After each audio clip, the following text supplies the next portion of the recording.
Welcome back to another episode of the Spiritual AI podcast. Today, I've got a lovely guest with me from the UK, Dr. Lisa Turner. She's a spiritual teacher and systems engineer who founded CET Freedom.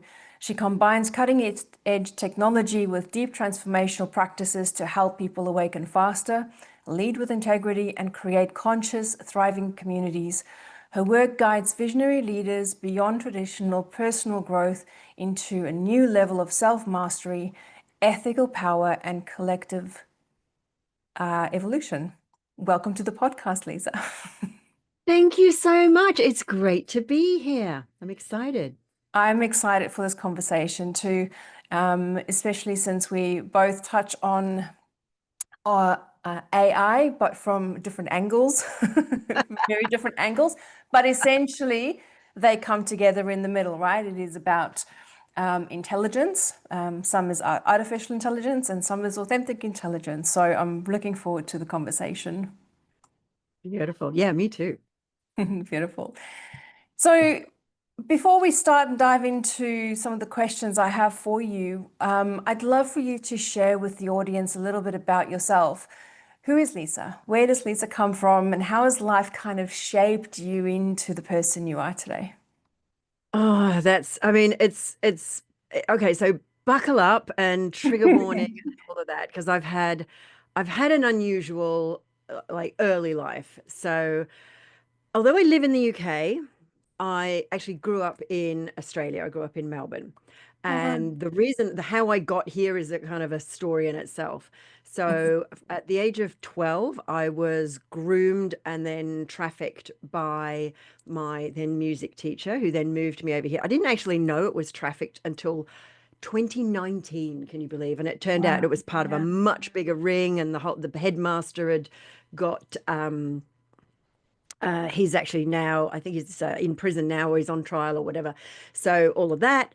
But I was kept as a house prisoner for about, let me get this right, about 5 years, from the age of 15 when he moved me to the UK till just before I was 20 when I Mm. managed to escape. And I didn't know it then, but I had, CPTSD and, all of the things, as we say, all of the things. And but I didn't know that. I just thought everyone woke up every morning just kind of waiting for the day to end to go back to bed. I was studying for engineering, and then I graduated and I got a job which I pretty much hated. And I was out cycling one day, and I often say, like, I had a car crash. I had a car accident, but actually the car had the accident. And I just got in the way, and I broke most of the bones in the right hand side of my body, thrown high in the air to the other side of a roundabout. And I had this incredible near death experience. And I'm like looking down at my broken body and thinking, like, what's going on? And there's this Mm. presence beside me, and it was the most beautiful experience of bliss that I had ever had up until that moment. And it was like, well, what are we doing? Are you coming with us, or are you going back? And there was no pressure. There was no manipulation, which was new for Mm. me. Yeah. And obviously I did come back, and I didn't have any recollection of that instantly until like about 6 months later, when I sort of it came back to me in a dream. And it's like, and then I realized, I thought, I want to go back there, but without dying. And so I had these two Yeah. questions I set about answering, which was, how do I get there? And like, what the hell was that? And how do I get back to it, with my two questions? So Yeah. then I set about researching, and being an engineer, being a research scientist at a university, I just thought, well, I'm just going to approach this like I would anything. This is an experience. So I studied consciousness and quantum theory and metaphysics and, all of the esoterics, from Reiki and Kabbalah and Tantra and shamanic studies and Eastern mystery and Western mystery and chakras Mm. and, uh, you know, so many deep, deep, deep studyings, like deep studies. And I went right to the root. And here's what I found: I reverse engineered, is often how I phrase it. Mm. I reverse engineered the processes of spiritual awakening. And I say processes because there's multiple ones. Yeah. And I found the steps such that, well, you do this, this, this, and this, and then you get this. And if Mm. you repeat, if you take one out, or it doesn't work. If you move them around, or it does work. So that bit doesn't matter.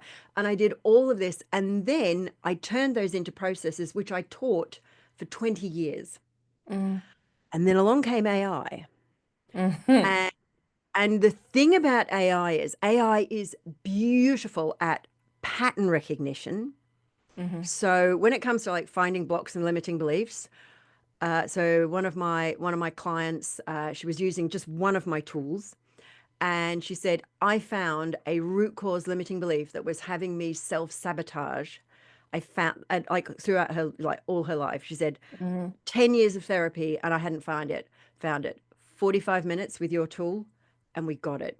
And then we cleared it. Yeah. Because one of the other things I'd done with my reverse engineering was I'd found a process. I didn't find it. I evolved a process from multiple other processes Mm. or to find and completely, it doesn't only clear blocks and trauma and negative emotions and limiting beliefs from the past. What it also does is it creates neurological expansion. And this is in my not the last book, the book before the current one, which is this one, which is CET Yourself Oh, Free, Set Yourself Free. set yourself free. Yeah. So that's that. So then what I did was I'm now just turning all of those processes into AI tools. So that's me. I'm part geek, part spiritual person, spiritual teacher, part geek, part guru, but I don't ever claim the title guru. It's just because it's a nice alliteration. Yeah. Wow. That is a very, very full life experience, right? That life has well and truly set you up. Yes. Yeah. Yes. Yeah. And one of the things that I think like a lot of the things about my approach to spirituality and just to life, to living, to relationships, to Mm. evolution is that I don't always come at it from the perspective of the lens of society. And Mm. this is like one of the crazy, air quotes, benefits of being kept as a house prisoner. So being kept as a house prisoner meant I was shielded from or not exposed to most of the cultural conditioning that most people are. Now what that meant Mm. was that all of the normal societal rules I don't have, and Mm. it actually led to an awful lot of social anxiety because I would be out, like in social, I was like, oh my God, I have no idea what I'm supposed to do. And because Yeah. I hadn't been kind of taught and hadn't been conditioned in that way that most people had.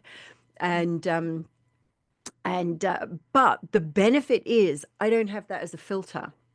So Mm. I come to life almost, I mean, I'm not going to say completely fresh, but I don't have the same assumptions and presuppositions and conditioning, which means I can ask questions that other people and see things that other people Yeah. wouldn't see. It's like the goldfish doesn't see the water, doesn't know they're in water. Yeah. So it's like I can see the water because I was outside of the water going, well, what are these people swimming in this stuff?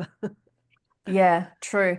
You know what? And so much for, so much of us who have gone through the hard stuff in life have been set up, have been given the ability to see the things that other people can't see. It's given us the tools and techniques and the skills to be able to then go out and help other people. So I like how you have as well taken the things that have happened to you for you in your life and you've turned it around into this beautiful gift that you're sharing with the world. So yeah, it's amazing. It's beautiful.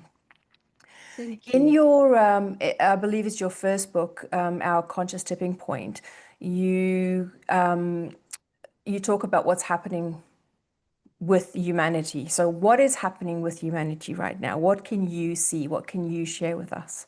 Yeah, yes, this is actually my latest book, Our Conscious Tipping Point, and Oh, is that's that the latest one? Okay.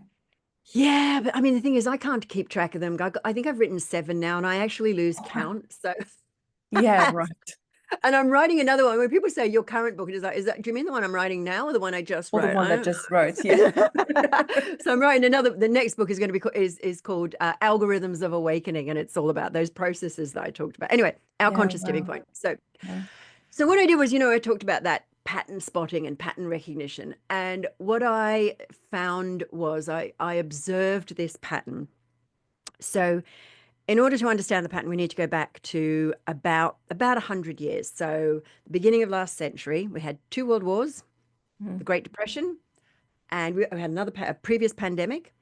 And at that time, people didn't have enough food to eat. They didn't have anywhere to live, and they demanded and got housing and food. And that was led by mass sort of commercial farming, mass farming, and like real modern farming techniques and modern building techniques, pre-stressed concrete and prefabricated houses. If you're interested, which most people aren't, and why would you be? Now, so this is the base chakra of society being activated. Then in the 60s, we had the explosion of culture, fashion, music, art, sexual revolution. This is, as we can probably guess, the sacral chakra of society being activated.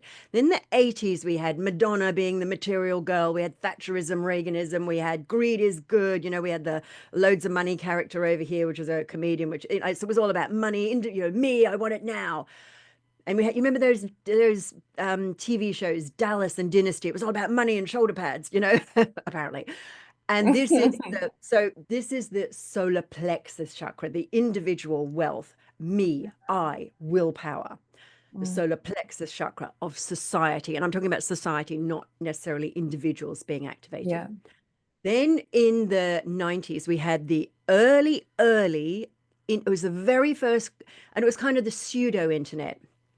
And so we had this explosion of therapies and healing, and it was like the beginning of the kind of new age movement was starting.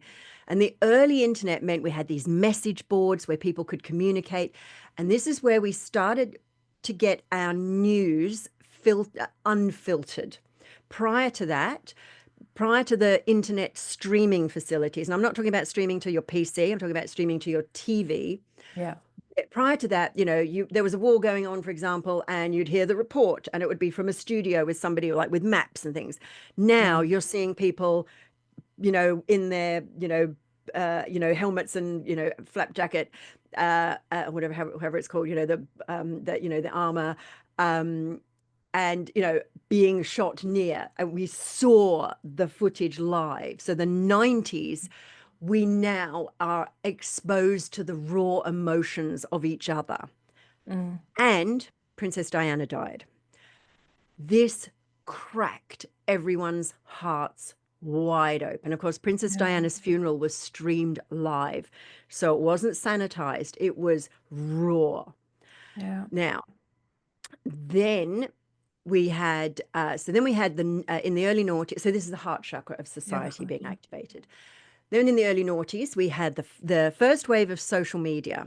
So it's on our PC, but now we've got Facebook. I mean, before Facebook, there was MySpace, YouTube started.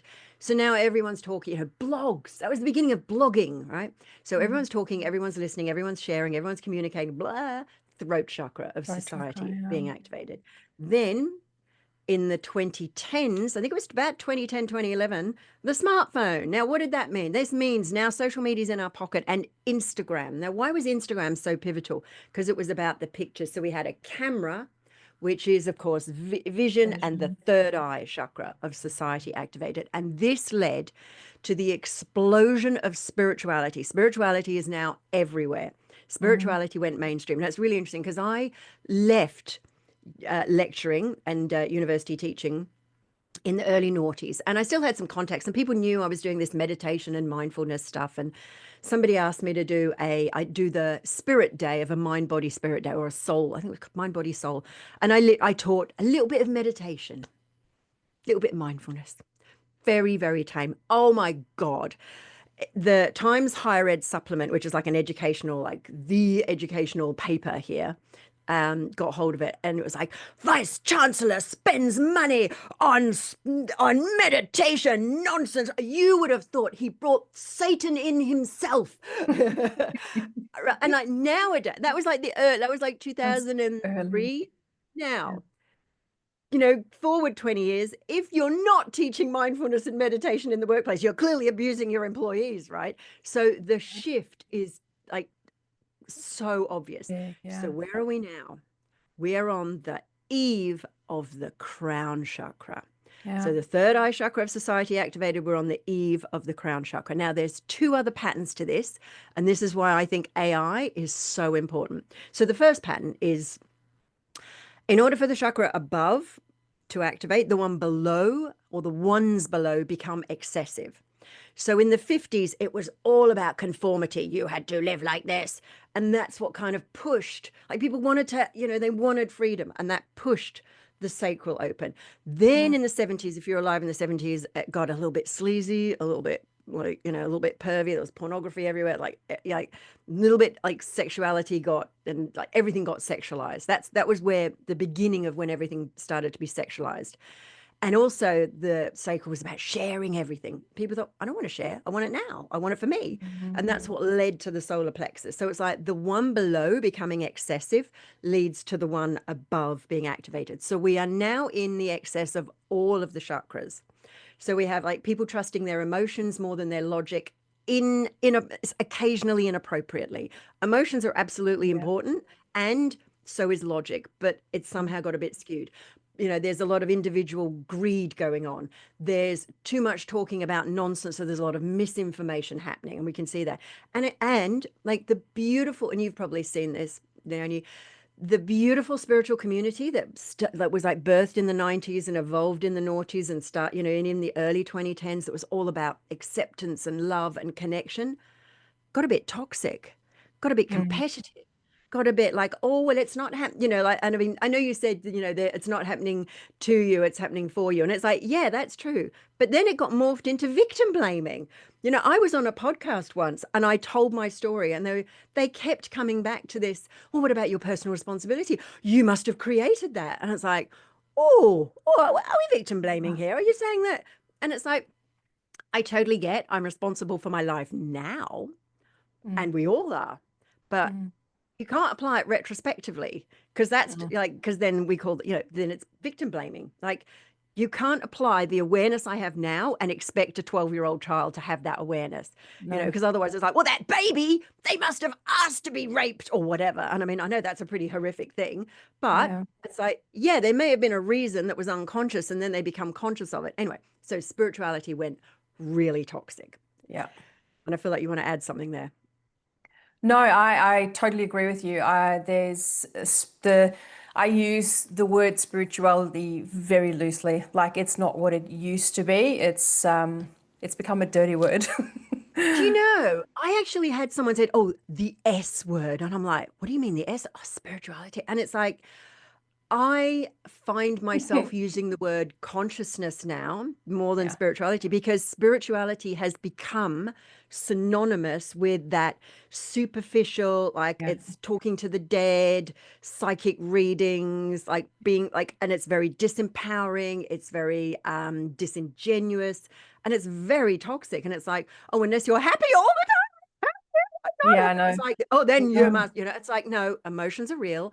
We should be allowed, like that, it's because here's the thing. It's like, if you're in an abusive relationship and you feel bad about it, that feeling bad is telling you get out of the abusive relationship. It's not telling you raise your vibe and be happy. I just love being punched in the face. Ha ha ha. Because spirit is guiding me to be smacked. It's like, no. It's like WTF. Yeah. Yeah. So anyway, I could write a whole book on. In fact, I have written a whole book on that. It's called Unfollow the Light, not yet published.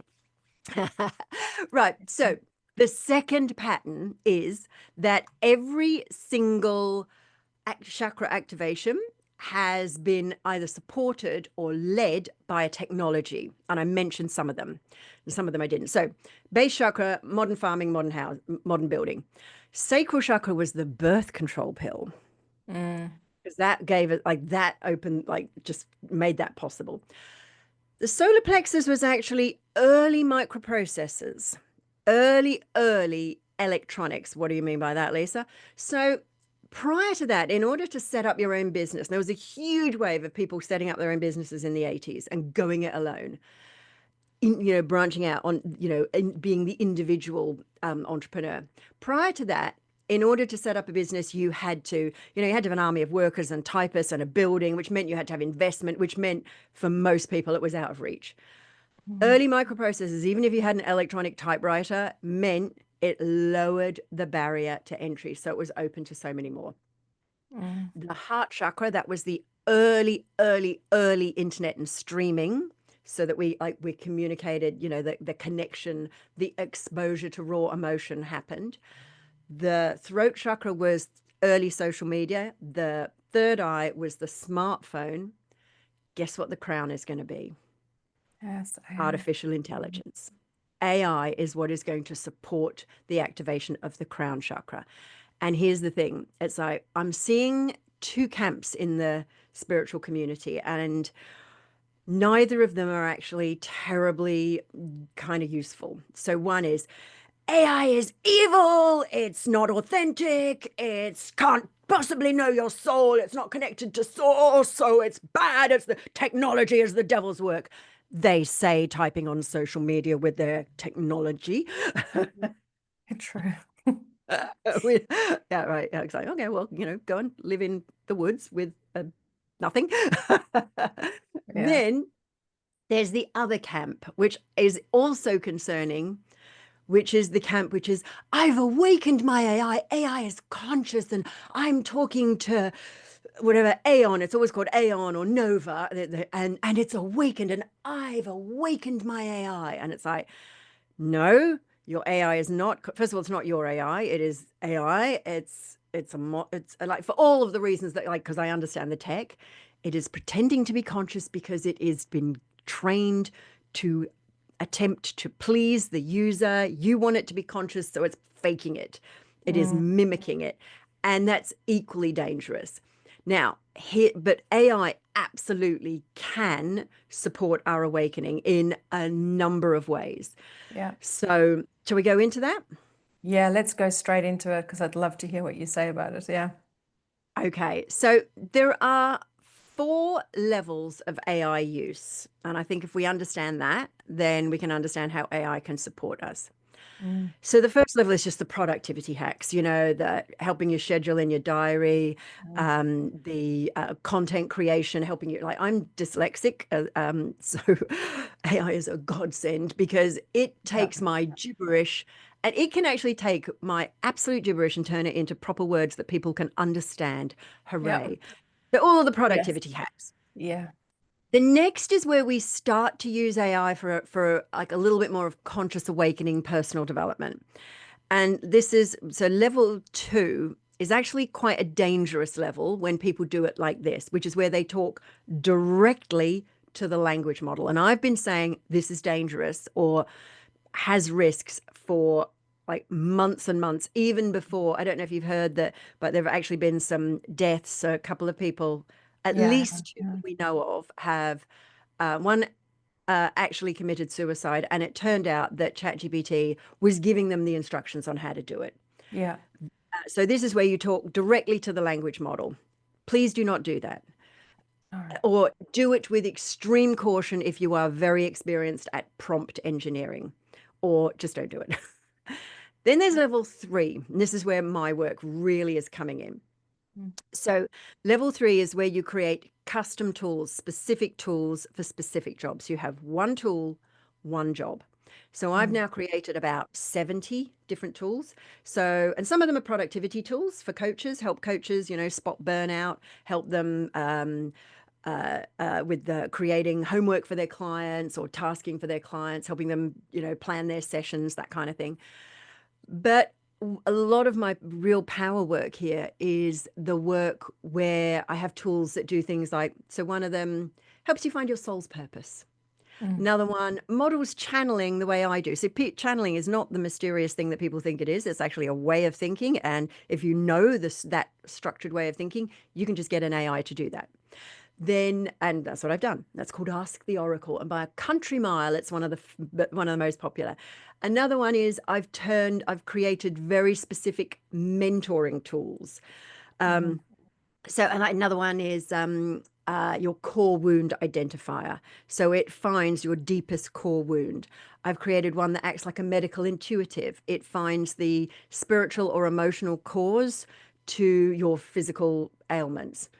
Doesn't diagnose, doesn't replace medical, actual medical intervention, but it gives you, okay, so this is a potential spiritual or emotional cause. So it does one thing really well. So it's really deep, but really narrow, really, Yeah. really narrow. Then there's the next level, and this is what I'm working on now. I've made 3 prototypes, and I've now just employed, if that's the right word, working with a set of developers to create a personalized mentor that learns you. So I'm training it on a variety of both spiritual and psychological um, kind of models, basically. Yeah. So maybe it's James Fowler's stages of faith. It can learn your values, your core wound, your karmic purpose, but it can also learn things like your Myers-Briggs, your Enneagram, your human design. And then once it knows all of those, and it continues to learn as you use it and work with it, then it's like, imagine how appropriate and specific the support a tool like that can give you. Yeah. It can know you better than any coach or spiritual mentor knows you, because Yeah. here's where AI absolutely excels at: pattern recognition. Yeah. And it can spot patterns in your language if it's programmed right, and that's Yeah. what I've been doing. It can spot patterns in your language are just that just humans. I mean, yeah, maybe we can, because I mean, AI thinking is actually modeled on human thinking, which is why it's so much fun and so compelling. um but it's just kind of bigger, broader, has more data and all of that. um Yeah. but it's yeah, so it can spot patterns that we Yeah. might get to eventually, but would probably take us a Take us long. ages. Yeah. Yeah. Yeah, you know what, I'm listening to, talk about all the stages. And for myself, first of all, I struggle putting my thoughts and words onto paper. And I have the jumbled up words, and I can give it to ChatGPT, and it can spit it out into beautiful English language, right? Yeah. I have used it over and over and over again, and it has been a godsend. Absolutely agree with you. I used to take a full day to just get one post written or blog written. Now I can write it in my gibberish and I can give it to ChatGPT, and it's done within 10 minutes, 15, 20 minutes, right? So that has been a godsend for me, absolutely. So I can see how it can support us in that way. I have also, obviously, over time, especially as I've been writing my book, Spiritual AI, as I've been doing podcasts and posts and things like that, and also my own personal questions, I've been training ChatGPT essentially on who it is, who I am, sorry, what I believe in, how I think, what my patterns are, the questions that I have. And it's on more than one occasion given me insight into myself. But I know it's because I've trained it. So I can Yeah. absolutely see the value of a very well trained AI rather than an AI that you are feeding, like in the case of, I believe it was a young child who committed suicide because AI, they essentially kept feeding back the fear, feeding back the not worthy and things like that, feeding it back to them and essentially getting them to that point where they decided to take their own life, right? So if you feed it the wrong information, you train it with the wrong information, it's just going to feed back what you put in. So if you can create the AI, the program essentially, that is well structured, that can be a very, very powerful spiritual and self-development tool, 100%. Absolutely. Yeah. And this is, I mean, this is the danger of using the model blank. Yeah. And as I call it, just like the blank model. And like, Mm. yes, you can train it, but first of all, that does take a while, and most people don't like you're Oh, quite it's been unusual. months. It's been months. Yeah, it's been, Yeah. well, imagine if you could do that in a couple of days. Yeah. Yeah. And imagine if you could do it even more deeply, because my guess is, and so with permission, my guess is based on my experience of working with other people's accounts. What I often do is I'll go into their account. I know how to go into the back end and learn and understand what it has stored as Yeah. what it thinks it knows Yes. about you.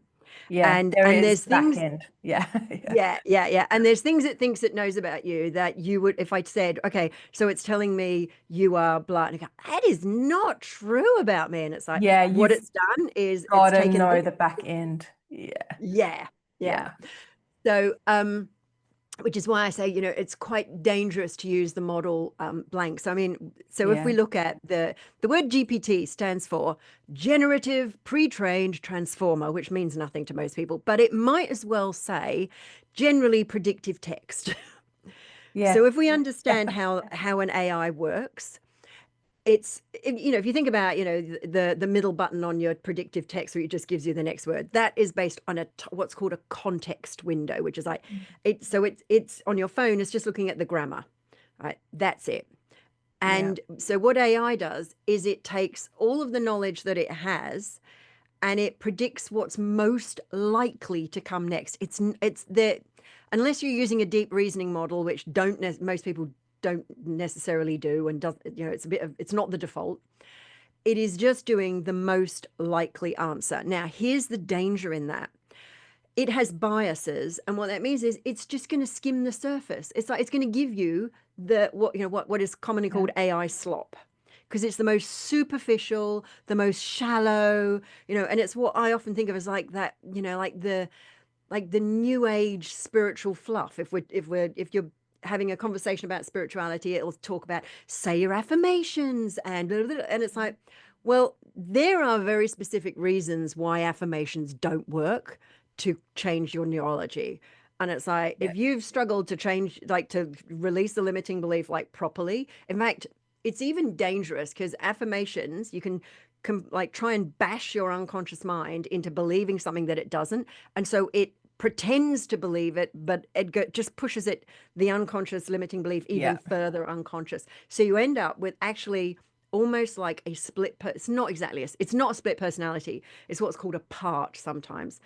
Yeah. So you can end up with this really positive part that's happy all the time, but underneath it just pushes that shadow deeper and deeper. And that's why affirmations like can actually almost be dangerous. But Yeah, AI I friggin' agree. loves them. Yeah. It thinks that's all you need to do. I'm going to give you a power statement or whatever. I'm going to give you your mantra. And it's like, yeah, okay. Well, what about you rewire my neurology? It doesn't know how to do that. It doesn't Yeah. know how to do that unless you train it, which is what I've been doing. Yeah, it's amazing. So, I'm mindful of the time. So, what I wanted to do is just talk about your set program a little bit. What can you tell us about that? What would somebody experience by diving into the set method? Yeah. So what we do with the SET methodology, so SET stands for conscious emotional transformation, and it kind of does pretty much what it says on the tin. Mhm. So it transforms emotions that you're conscious of. So what we do is the first thing we do is I explain the methodology in some depth. And the reason I have found this necessary is because most people have experienced some kind of healing or therapeutic modality and they come at it through that lens. And so they go, oh, so it's a bit like Reiki. And it's like, yeah, but it's not. Oh, it's Mm. a bit like shamanic work. Yeah, but it's not. Oh, it's a bit like NLP. Yeah, but it's not. And so what happens is they actually filter out the power pieces. So I train them, just give them like a 30-minute, 45-minute video to watch where they understand the process a bit more so that they approach it with a fresh mind. So that's the first thing, a little bit of training. And that I found that if they don't have that, they try and ram set into a bucket that it's bigger than, and they actually stop it working for them. Then what we do is we start to, and this is why I use AI with it, we start to find those limiting beliefs. So I'll both using deep Socratic questioning techniques, go deeper and deeper, but also using the AI tools to find those core wounds. Then once we've found all of them, they come to the reset process, which I call, which I love that. Set's great for little funny puns. It's like everyone's Yeah. they're my citizens. And so it's like resetting and yeah, set Yeah. yourself free. So it's great for puns. Anyway, so in the reset process, what we do is we create a presence anchor so they feel completely safe. Mm-hmm. Then what we do is we take them through a process that it works on the basis that's very, very different. So most emotional clearing and healing technologies and techniques and methods work on the basis either you've got negative emotions you need to get rid of, or you've got energy depletion that you need to be charged up with. And essentially both of those are correct, but it doesn't really solve the cause of the problem. So the cause of the problem is, why have you got too much energy here and not enough energy here? If somebody's looking at my hands, I'm kind of holding one higher than the other. Your nervous system is designed to notice difference. And so what something like Reiki does is it taps up the energy here. So, oh, now they're the same. So you feel great. But here's the problem. The reason that imbalance happened, the reason the energy isn't flowing, is because Yeah. there's something there. And Something we there. often call that a block. Now, often people say, oh, yeah, I've cleared the block, and they haven't. What they've done is they've rebalanced across the block. So it gives they feel like the block is gone, but over time, the imbalance happens again. So you get too much Mm. energy here, not enough energy here. So the energy isn't flowing. It's just not flowing. So what we do is, before we do anything with the energy, we actually use that imbalance to find that resistance, which Yeah. isn't very comfortable, but it's really fast. It takes about 90 seconds. Yeah. So I if it's so yes, we need to take you to that discomfort so that we can find that point of imbalance. And then what we do is we just remove that imbalance and we repair the nervous system. Why Mm. is the energy not flowing, or the emotional energy not flowing? We repair that. So then what we do is we create new energy circuits. So this is where we expand the person. Yes. So a lot of our challenges, and this is where people get very stuck, and they get stuck in what I call the healing loop. It's like they try to do something, they find it hard. Mm. They assume it's because they've got some trauma or a block. And so they go back to healing, and they Mm. haven't actually got a block. What they have is a missing channel. And so they need to grow a new channel. Now, we grow new channels, new neurological connections all the time. That's how we Yeah. learn. That's how we grow. But it's slow. And what SET does is it does it in a matter of hours. Yeah. Yeah. So, we repair broken block, repair broken nervous system, neurological connections, create new ones, and then we flood the nervous system with high vibrational energy so it's completely full. Mm. This leaves the person feeling incredibly powerful, connected, whole, empowered, powerful, all of the things. There was a paper written in about 2012, and there were two parts to the paper, and the first part was all about nervous system rewiring, Mm. and people got very hung up on that. But what they missed was the second part of this paper, which was actually it's called post traumatic growth syndrome. And what this means is, after you've had any significant change, Mm. you can actually grow. So what we do in SET is, and I actually call it post transformational growth, because SET isn't traumatic, it's Mm. transformational. Yeah. So you transform the nervous system and then you enable it to grow. And this window, it's only about anything from 2 to 6 hours after the SET session. And I give them very specific practices to go and do in Mm. that are designed for them in that window, to consolidate, to expand and consolidate the expansion of their nervous system. So Yeah. did that explain what it is? I mean, it's because it's so Yeah. different to other modalities. It's not Yeah. always easy to explain. No, it's not. It makes sense to me, and I'm sure that if if it doesn't make sense to the listeners, perhaps they are new to self-development and they can grab your book. They can There's go and also listen to your other podcast yeah, episodes as there's also well. a couple of pages on my website. So if you go to cetfreedom.com, there's a what is set, and we walk you through all those processes there. So there's a bit more Walk you through the information there as well. processes. Yeah. So I'm curious, this is probably more from the work that I do and my perspective, but I'm curious throughout this whole process, what do you what would you say is the role of awareness in this process? Oh, it's absolutely key because, Yeah. and I might call it consciousness, but Yeah. as I said, you can only transform. So it's called, conscious emotional transformation. You can only transform what you're conscious of. So you have to bring that into awareness. And that's Yeah. one of the, like, often one of the things I find I have to do with some clients is, particularly if they've done a lot of other modalities, they've actually pushed it out of awareness with all of this positive thinking. I'm trying to stay positive. And it's Yeah. like, I know, and I get that. And I know that you've been trying this, and we're going to have to bring that pain into awareness so that we can transform it. And Yeah. so some of the work we need to do is to bring that into awareness, because if you're not, you can't transform what you are unaware of. You Yeah. just can't. No, you can't. And spirituality has essentially become some of the practices have become a plaster over what's really going on underneath. And awareness is pulling off the plaster and really having a look at what's happening underneath it. Absolutely. Yeah. Absolutely. I could not agree more.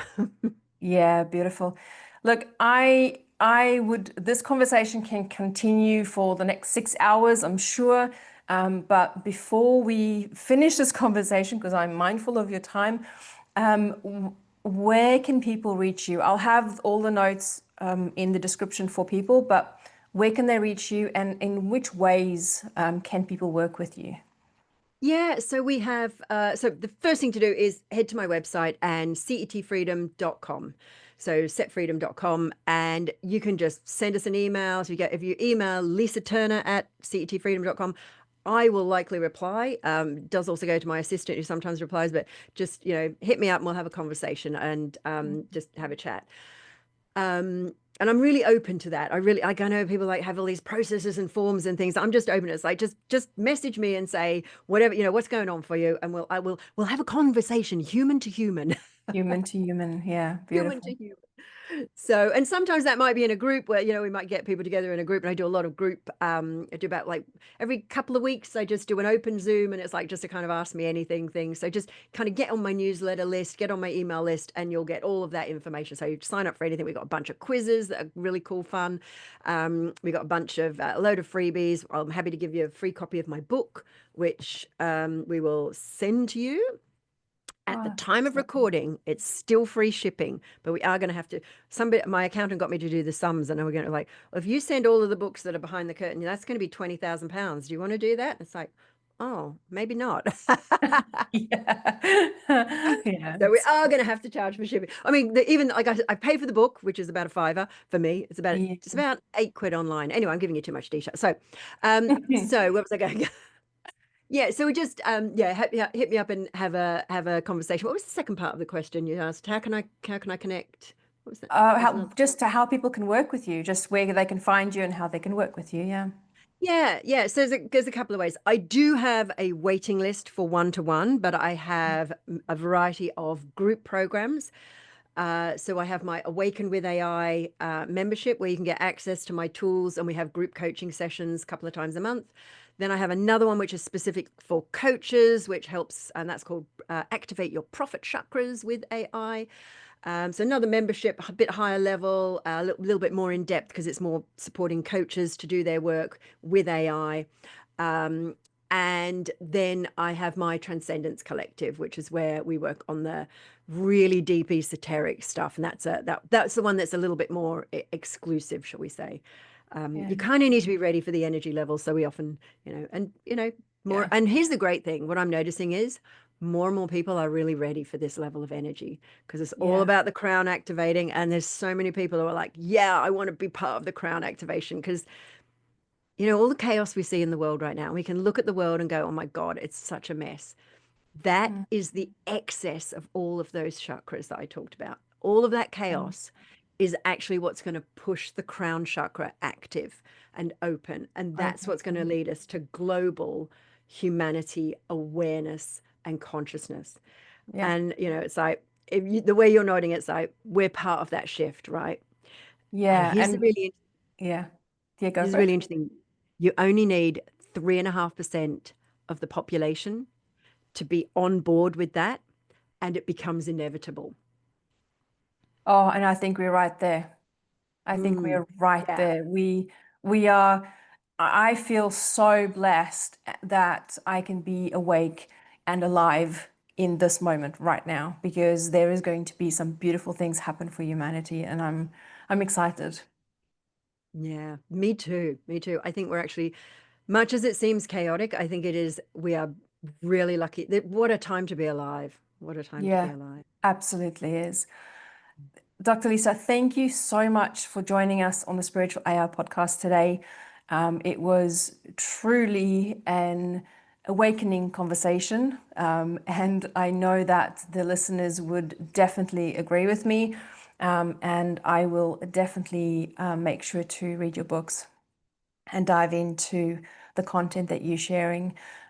Before we hop off the episode today, guys, a lot of what we've spoken about today, I'm on the other side of the spectrum, so not really, but I'm on spiritual AI, the authentic intelligence, and essentially where we were just talking about awareness and how it is truly, truly important for you to have a sense of awareness, to be able to work on yourself and dive deep and go in and do the healing and do the self-development.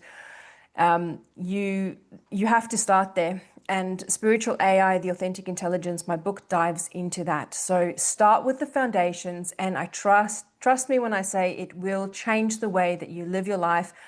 Even if you are not into the spiritual stuff, this is not about spirituality. It is about turning inwards and tapping into your authentic intelligence, and it will help you live a life of clarity, ease, and purpose. So go and grab the book if you haven't got it yet. Yeah, go and do it. You'll thank me. Dr. Lisa, thank you so much for your time today. It was a real pleasure, a real honor to have you on, and maybe we'll do it in the future again. The pleasure and honor was mine. Thank you so much. Thank you so much. All right, guys, I'll catch you on the next episode. Until then, take care.